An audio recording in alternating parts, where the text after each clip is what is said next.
लेकिन फेल होने से कांपने लगी मेरी रूह इस कष्टदायक अभियान से। पढ़ना, फिर याद करना, फिर याद करके सोचना, फिर सोच के फिर से लिखना। ये क्या है यार? टाई डाटा रोज रटता हूँ प्रभु। दिन रात तक पुस्तक के पन्ने पलटता हूँ प्रभु। लेकिन भाग में मेरे कौन सा अभिशाप है? रात को रटता हूँ, सुबह मैदान मिलता साथ में। अंग्रेज चले गए, लेकिन अंग्रेजी छोड़ गए। अब इसमें फंसा कौन?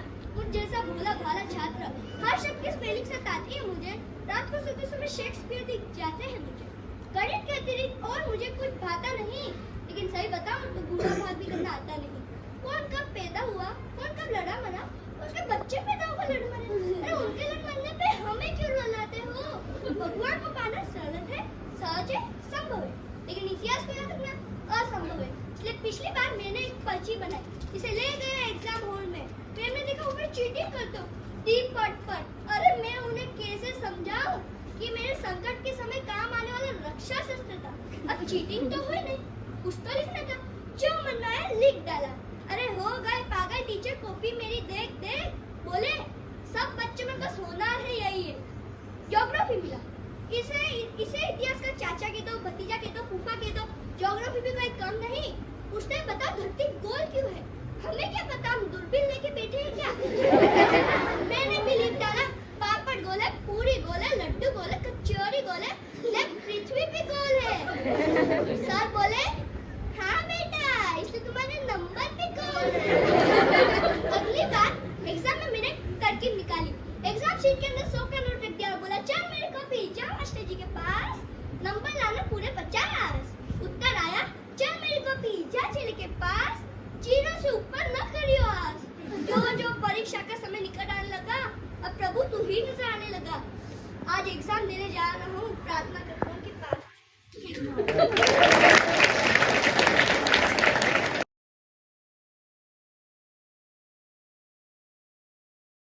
के घर लंदन में आजादी के 40 साल पहले स्वतंत्र भारत का झंडा फहराने की हिम्मत थी।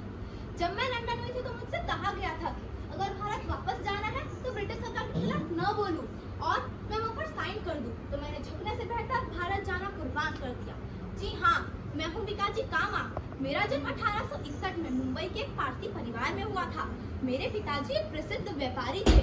उनका नाम सौरावजी पटेल था। 1885 में मेरा विवाह पारसी समाज सुधारक रुस्तम जी कामा से हुआ। मैंने लंदन, जर्मनी तथा अमेरिका का भ्रमण कर भारत की स्वतंत्रता का माहौल बनाया और जर्मनी के स्टटगार्ट नगर में 22 अगस्त 1907 को भारत का झंडा फहराने के लिए प्रस्तुत हुई और वहां पर मैंने लोगों से भारत को गुलामी से मुक्ति दिलाने के सहयोग में अपील की और कहा, भारत में ब्रिटिश शासन जारी रहना मानवता के नाम पे कलंक है। स्वराज के लिए आवाज उठाकर यह नारा दिया, आगे बढ़ो, हम हिंदुस्तानी हैं। हिंदुस्तान, हिंदुस्तानियों क्या है? मृत्यु के वक्त में मेरे मुंह से निकले वो आखिरी शब्द थे, वंदे मातरम, वंदे मातरम। धीरे धीरे क्रांतिकारी गतिविधियां बढ़ती गई। इससे पहले कि अंग्रेज सरकार मुझे गिरफ्तार कर ले, मैं फ्रांस चले गई। वहां पर मैंने वंदे मातरम नामक एक क्रांतिकारी पत्र का प्रारंभ किया और कहा, धीरे धीरे गोलियां चलाना सीख लो, क्योंकि अब वो समय दूर नहीं जब तुम अपने प्रिय हिंदुस्तानी सरजमीन के लिए उन अंग्रेजों को मार गिराओगे। जय Hind. Thank you.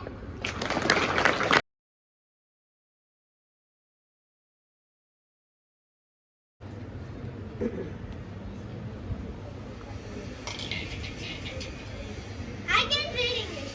It's a weird language. Just words. Words without culture have no meaning. तुम जिस धरती पर खड़े हो, यहाँ के लोगों का, उनकी भावनाओं का सम्मान करना सीख लो। अंग्रेजी हमारा हुनर हो सकता है, हमारी मातृभाषा नहीं, क्योंकि मातृभाषा माँ होती है और माँ सिर्फ एक। मैं लक्ष्मीबाई ये प्रतिज्ञा करती हूँ, जब तक मेरे शरीर में रक्त है, मैं पूर्ण निष्ठा से झांसी की सेवा करूंगी। हम लड़ेंगे ताकि आने वाली पीढ़ी अपनी आजादी का उत्सव मना सके। हम लड़ेंगे और छत्रपति शिवाजी महाराज के स्वराज के सपने को पुनः जीवित करेंगे। मैं वो मशाल बनूंगी जो हर भारतीय के अंदर आजादी की भूख बनकर दहकेगी। मौत तक लड़ेंगे, जीत तक बढ़ेंगे। जब बेटी खड़ी होती है तभी विजय बड़ी होती है। ये सर ना तो डर से झुकता है, ना ही अभिमान से उठता है। बस आंखों में आग डाल स्वाभिमान चढ़ा रहता है।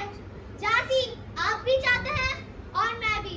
फर्क बस इतना है कि आपको राज करना है और मुझे अपनों की सेवा। हमारी संस्कृति में पहले शांति और फिर क्रांति को जगह दी गई है, पर अंग्रेजों ने हमें सिखा दिया कि लातों के भूत बातों से नहीं मानते। झांसी तैयार है किसी भी स्थिति के लिए। मैं अपनी झांसी नहीं दूंगी। अगर युद्ध एकमात्र रास्ता है तो युद्ध होगा। भाग फिरंगी भाग। हर हर महादेव, हर हर महादेव। धन्यवाद। धन्यवाद निखिल।